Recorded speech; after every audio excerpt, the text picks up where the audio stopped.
रानी पद्मिनी, जिन्हें पद्मावती के नाम से भी जाना जाता है, भारत के राजस्थान में चित्तौड़गढ़ की एक प्रसिद्ध रानी थीं।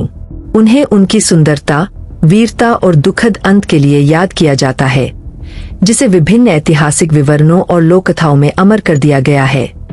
उनके जीवन का एक आकर्षक और व्यापक अवलोकन यहाँ दिया गया है। प्रारंभिक जीवन और सौंदर्य। रानी पद्मिनी का जन्म सिंघल राज्य में हुआ था, जो वर्तमान में श्रीलंका है। वह छोटी उम्र से ही अपनी असाधारण सुंदरता और शालीनता के लिए प्रसिद्ध थीं। उनके पिता राजा गंधर्वसेन ने सुनिश्चित किया कि वह अच्छी तरह से शिक्षित हों और तलवारबाजी और तीरंदाजी सहित विभिन्न कलाओं में प्रशिक्षित हों, जिससे वह न केवल एक सुंदर महिला थीं, बल्कि एक कुशल योद्धा भी थीं। महारावल रतन सिंह से विवाह। पद्मिनी की प्रसिद्धि दूर दूर तक फैल गई और कई लोगों ने उनसे विवाह करने की इच्छा जताई। उनमें से एक मेवाल के समृद्ध राज्य के शासक महारावल रतन सिंह भी थे। उनकी सुंदरता और बहादुरी की कहानियों से मोहित होकर रतन सिंह सिंघल की यात्रा पर गए और कई परीक्षणों को पार करके सफलतापूर्वक उनका हाथ जीत लिया, अपनी वीरता और समर्पण का परिचय दिया। चित्तौड़गढ़ में जीवन। अपनी शादी के बाद रानी पद्मिनी चित्तौड़गढ़ चली गईं, जहां वे लोगों की प्रिय रानी बन गईं। उनकी उपस्थिति ने राज्य में गर्व और प्रेरणा की भावना पैदा की।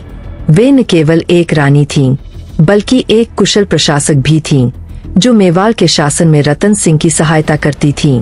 पद्मिनी की बुद्धिमत्ता, ज्ञान और सहानुभूति ने उन्हें शाही दरबार और नागरिकों के बीच एक सम्मानित व्यक्ति बना दिया। मेवाड़ की समृद्धि में योगदान। रानी पद्मिनी ने मेवाड़ के सांस्कृतिक और सामाजिक ताने बाने को बढ़ाने में महत्वपूर्ण भूमिका निभाई। उन्होंने संगीत, नृत्य और साहित्य सहित विभिन्न कलाओं को संरक्षण दिया, जिससे राज्य में एक समृद्ध सांस्कृतिक पुनर्जागरण हुआ। महिलाओं और बच्चों के लिए शिक्षा और कल्याणकारी योजनाओं को बढ़ावा देने में उनकी पहल ने उनके शासनकाल को मेवाड़ के इतिहास में एक स्वर्णिम काल के रूप में चिह्नित किया। चित्तौड़गढ़ की घेराबंदी। रानी पद्मिनी के जीवन में तब नाटकीय मोड़ आया जब चित्तौड़गढ़ को पड़ोसी राज्यों से खतरे का सामना करना पड़ा। आसन खतरे के बावजूद उन्होंने उल्लेखनीय साहस और लचीलापन दिखाया। उन्होंने अपनी बहादुरी से मेवाड़ के योद्धाओं को प्रेरित किया और आक्रमणकारियों के खिलाफ प्रतिरोध के प्रतीक के रूप में खड़ी रहीं। इन कठिन समयों के दौरान पद्मिनी के नेतृत्व को उनकी अदम्य भावना के प्रमाण के रूप में याद किया जाता है। जौहर और विरासत। अपरिहार्य हार का सामना करने पर रानी पद्मिनी ने जौहर करने का दिल दहला देने वाला फैसला किया, जो एक प्राचीन राजपूत परंपरा है, जिसमें शाही महिलाएं पकड़े जाने और अपमान से बचने के लिए आत्मदाह कर लेती थीं। किले की महिलाओं के साथ पद्मिनी ने आत्मसमर्पण करने के बजाय मृत्यु को चुना, जिससे वह सर्वोच्च बलिदान और सम्मान के प्रतीक के रूप में अमर हो गईं। इतिहास में अमर।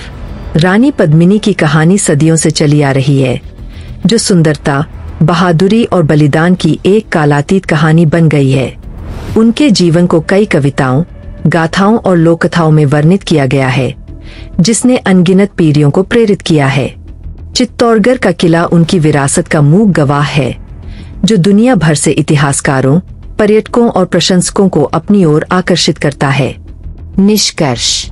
रानी पद्मिनी का जीवन असाधारण सुंदरता, ज्ञान और वीरता से चिह्नित इतिहास के पन्नों में गूंजता रहता है। उनकी कहानी महिलाओं की ताकत और लचीलेपन की एक मार्मिक याद दिलाती है, और एक रानी के रूप में उनकी विरासत, जिसने जीवन के बजाय सम्मान को चुना, साहस और बलिदान का एक स्थायी प्रतीक बनी हुई है।